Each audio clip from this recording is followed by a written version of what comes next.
안녕하세요. 이주영 변호사입니다. 오늘은 부정행위로 인한 이혼 소송에 대해서 말씀드릴 건데요.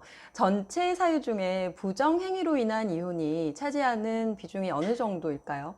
예, 생각보다 부정행위로 인한 이혼은 비율이 높지 않고요. 이혼 사유 중에 가장 높은 비율을 차지하는 거는 성격 차이예요. 성격 차이가 거의 50% 정도의 비중을 차지하고 부정행위로 인한 이혼은 전체 이혼 사유의 10%에 미치지 못하는 7% 정도입니다.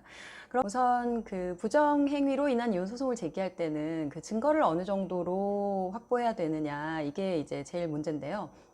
예전에 그 형사상 간통죄가 있을 때는 정말 그 경찰을 대동하고 그 모텔의 현장을 급습해서 그 현장 정말 성행위가 있었다는 직접적인 증거를 확보했어야 했거든요. 근데 지금 뭐 간통죄는 없어졌고 민사로 이혼을 청구할 때 부정행위의 정도는 뭐 그 정도의 입증은 요하지 않고요. 뭐 문자나 전화 통화 내역, 그리고 카톡 메시지, 그게 이제 가장 많죠. 카톡 메시지를 통해서 사랑한다, 보고 싶다, 뭐 여보, 뭐 이런 것들이 있으면 그런 그 대화 내용을 캡처해서 증거로 확보해 두시면 되고요. 그리고 이제 뭐 여행을 가서 손을 잡고 다니는 사진이라든가 아니면 팔짱 끼고 다니는 사진, 그리고 모텔이나 이런 숙박업소를 출입하는 사진, 그리고 뭐 상대방 집에 차량을 주차해 놓은 사진이라든가 또 거기를 드나드는 사진, 이런 것들이 이제 주로 증거가 되고, 그리고 이제 배우자가 모텔이나 숙박시설에서 사용한 신용카드 거래 내역이라든가 아니면은 배우자하고 상대방 간에 뭐 금전거래가 계속 오간 내용이라든가 이런 것들이 있으면 그런 것들도 증거가 될 수 있고요. 근데 이 부정행위에 대한 증거를 확보하실 때 주의해야 될 점 하나는, 부정행위 증거를 수집하는 과정이 형사상 문제가 될 수 있는 경우에요. 예컨대 흥신소를 이용해서 증거를 수집하시게 되면 그 자체가 형사상 문제가 될 수 있고요.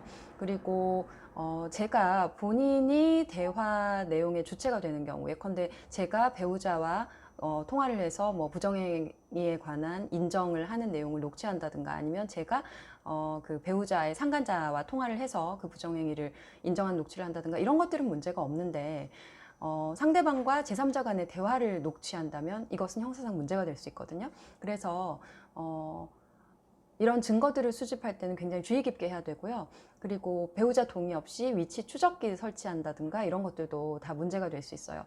보통은 부정행위를 저지른 배우자가 그 증거 수집이 위법하다고 해서 이것을 뭐 형사상 문제 삼는다든가 그러지는 않아요. 그렇지만 정말 예외적인 경우가 있고요. 좀 특별하신 분들은 뭐 정말 그 배우자의 증거 수집 행위를 문제 삼아서 형사 그 변호사까지 싸잡아서 네, 형사상 문제를 제기하기도 하고, 그 다음에 그거를 이용해서 이혼 소송을 좀 유리하게 끌고 가거나 아니면은 아예 정말 그 배우자가 형사 처벌을 받도록 해달라 이런 경우가 있거든요. 그래서 증거 수집했을 때는 항상 굉장히 조심스럽게 주의 깊게 해야 됩니다. 증거가 충분하지 못할 때는 법원을 통해서 증거를 확보할 수도 있는데요. 법원을 통해서 확보할 수 있는 증거는 뭐 CCTV 아니면은 금융거래 내역이라든가 아니면 신용카드 사용 내역, 그리고 통화 목록 이런 것들을 확보할 수 있는데요. 그 개인정보 보호 때문에 법원에서 이렇게 허용해주는 그 증거의 범위가 제한적이기 때문에 되도록이면 본인이 문자나 카카오톡 같은 거 충분히 확보해 두시고, 그 다음에 본인과 지인들 통해서 이렇게 쫓아다니시면서 사진도 찍고, 그 다음에 목격자 진술서를 확보한다든가 그런 식으로 증거를 마련해 두시는 것이 좋습니다. 부정행위로 인한 그 이혼 소송에서 또 같이 진행하는 것이 보통 그 배우자의 상간자에 대한 손해배상 청구 소송인데요. 상간자에 대해서 손해배상 청구할 수 있는 금액은 보통 1,000만 원에서 3,000만 원 정도 사이라고 보시면 되고요. 특히 이 상간자 소송에서는 부정행위가 있었다는 사실과 함께 그 상간자가 나의 배우자가 유부녀 또는 유부남이라는 사실을 알았다는 것에 대한 입증도 해야 되거든요.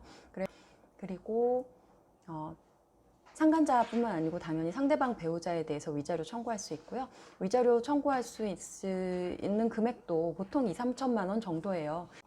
그리고 상대방 배우자에 대해서 재산분할 청구할 때 유책 배우자니까 제가 재산분할 당연히 더 가져갈 수 있는 거 아니냐, 뭐 꼭 그런 건 아니고요. 재산분할은 원칙적으로 혼인 생활 동안 양 당사자가 그 재산의 형성에 기여한 정도에 따라 결정되는 것이지, 유책 배우자라고 해서 재산 분할에 있어서 불리하고 뭐 아니라고 해서 유리하고 그런 것은 전혀 없습니다. 네, 오늘도 시청해 주셔서 감사하고요. 만약에 도움이 되셨다면 좋아요와 구독 꼭 부탁드리겠습니다. 감사합니다.